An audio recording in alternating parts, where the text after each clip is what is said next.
Welcome back, nandito na naman tayo kaya ipagpatuloy natin yung troubleshooting dito sa Kawasaki Rouser 220. Napanood nyo mga bro yung last video natin sa part 2 natin. Bali mga bro, napalabas na natin yung kuryente. Yan, so nagamit po tayo dito ng CDI ng Kawasaki Rouser 135. Ngayon naman, tutuloy-tuloy yung troubleshoot natin. Subukan natin linisan yung carburetor, tapos yung tangke, tapos subukan natin pandarin kung aandar siya. So sana walang tama yung makina para hindi na tayo mag-troubleshoot or hindi na natin galawin yung makina. So yung mga bro, syempre, bago natin umpisan yung ating video, yung mga bago pa lang dito sa ating channel, huwag niyo po kalimutan mag-subscribe para po lagi kayong updated pag meron tayong mga panibagong videos na mga i-upload.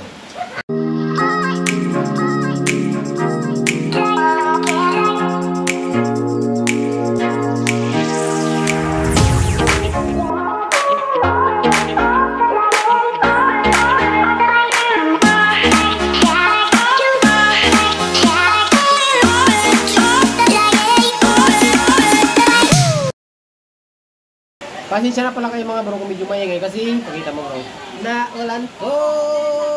Yan. Na ulan.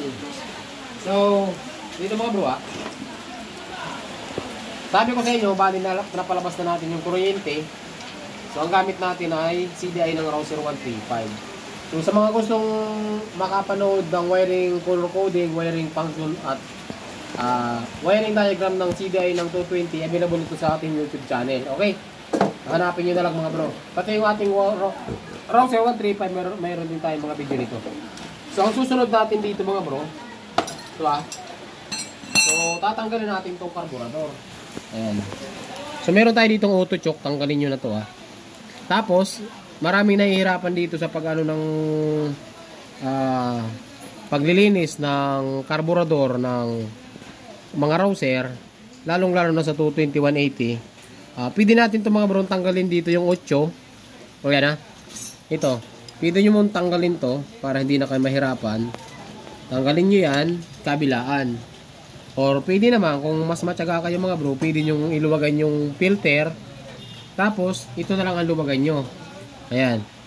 Yan, kung medyo tinatamad kayo, pwede rin. So, try natin Try natin tanggalin to.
Kung nakikita nyo, nilinisan natin yung carburetor. Hindi ko na pinakita sa inyo kung paano kinalas, paano nilinisan. Basta, ang gagawin nyo dyan, pag naglinis kayo ng carburetor, tanggalin nyo lahat ng mga bara sa carb. So nga pala, yung gasolina natin, napanis na, ayun, kita nyo yan. Yan, diba? So, pagka naglilinis kayo mga bro ng carburetor, siguraduhin nyo, nalinis na nyo. Lalong-lalo na yung mga jettings. Kasi, okay lang na hindi nyo malinisan yung labas. Ang mahalaga dyan yung loob. Pero hindi ko sinabing huwag nyo nang linisan yung labas. Kung medyo sinisipag kayo, linisan nyo na rin pati labas. So bale, naikabit na natin siya mga bro. So, walang cut yung video natin, hindi pa naman natin pwedeng paandarin yan. So, dire-diretso natin yung video. So, kabit muna natin yung tangke. Ayan. So, kabit muna natin yung tangke, temporary.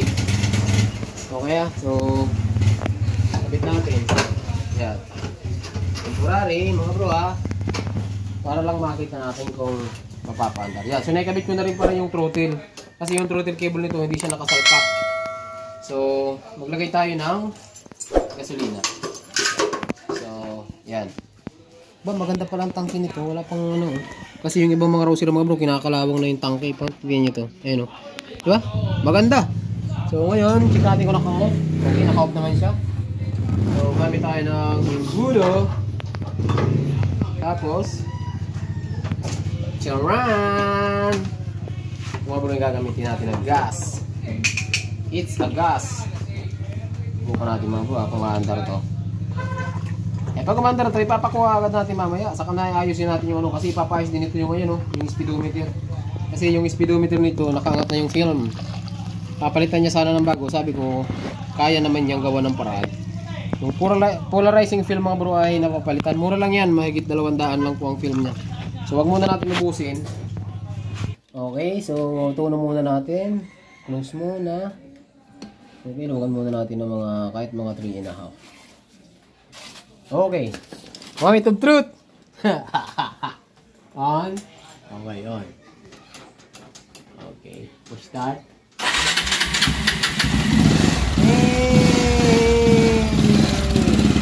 Ay basic. Patay. Diba? Paano ba yan mga bro? Mandar na oh. Gulo lang to.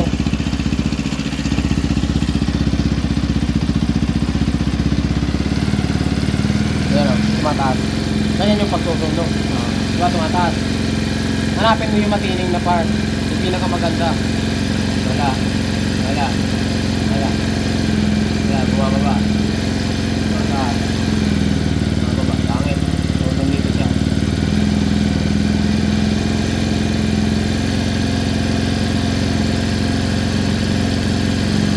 Yan. Yan pinakaroon. Ano natin tapahan ito?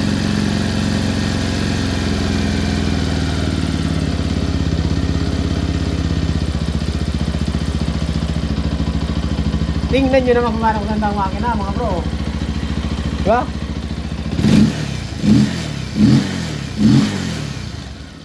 Yung isi-surger lang, mayroon tama konti ang isi-surger. Pero quality mga bro, maganda pa yung makina nya. So dahil umandar na mga bro, ayusin natin yung mga wirings nito.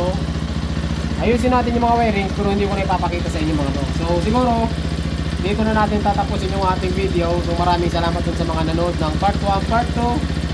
Ang part naman bro? Part 3, part 4. Hindi ka nandito lang mga bro, magandang araw sa inyo lahat. Tracy Vlogging. Good.